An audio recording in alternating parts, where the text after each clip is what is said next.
Our student greeters will now welcome you to our commencement ceremony in 9 different languages.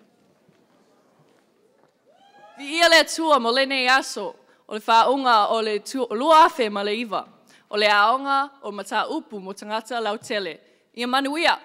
Bienvenidos a la ceremonia de graduación del 2009 de la Escuela de Asuntos Públicos de la Universidad de California, Los Ángeles.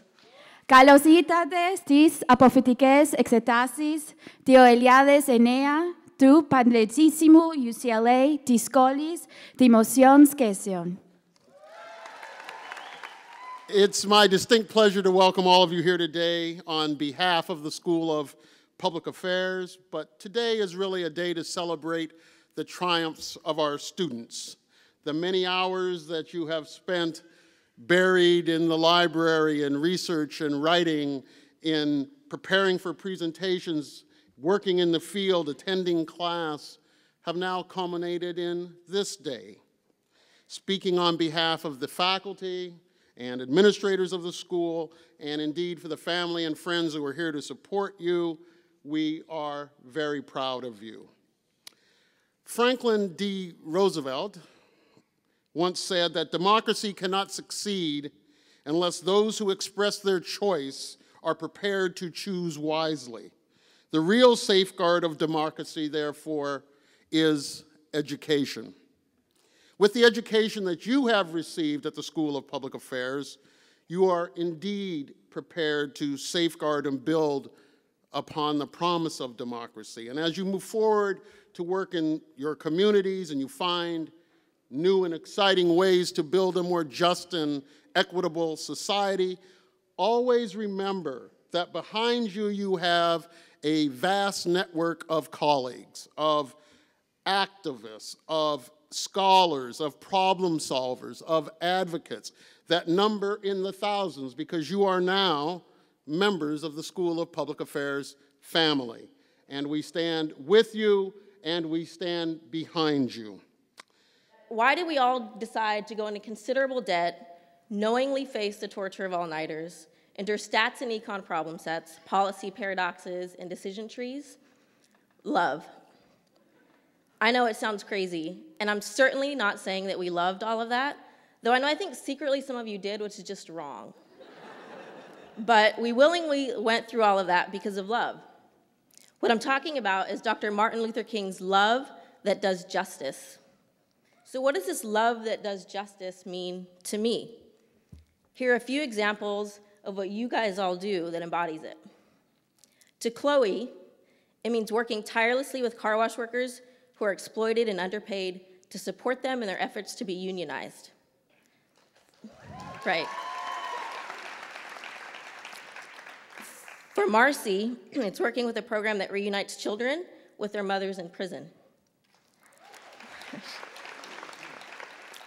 To Karen, Hero, and Greg, it means continuing your academic career to get your PhD, when for most of us, that's just crazy talk.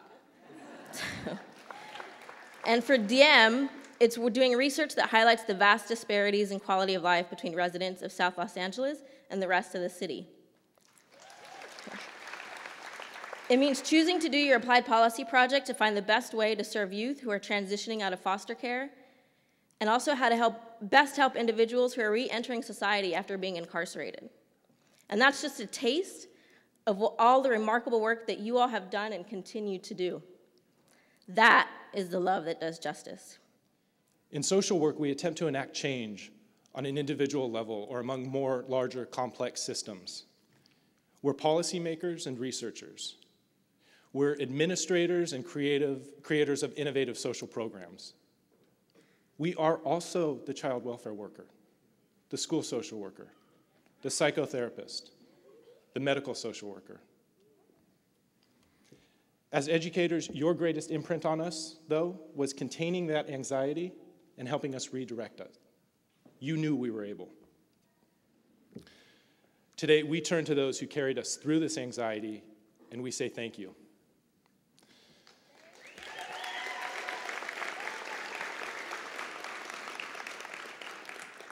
To those who educated us, instructors, professors, field supervisors, thank you. You've mentored us from graduate students to colleagues. Who's anxious now, huh? I'd like to challenge the class of 2009 to use our education and experience to make good planning happen that addresses the real needs of our city, state, country, and planet, because this is a fast-changing world that needs all the help it can get. We're entering a field that can sometimes get mired in political and administrative gridlock, but it also has the potential to catalyze enormous and meaningful change. One of the most important things we can do as new planners is to insist upon taking an interdisciplinary approach to problem solving. It has become obvious that the troubles facing us today cannot be solved by just one profession alone. It is now essential to seek expertise from many fields, ranging from grassroots community groups to public health specialists to civil engineers. Planners will also have to spend time building multifaceted stakeholder coalitions and reach out to numerous government departments and agencies. The advantage that we have here as we embark on our journeys forward is that we, as students of the UCLA Department of Urban Planning, can lean on each other to get things done.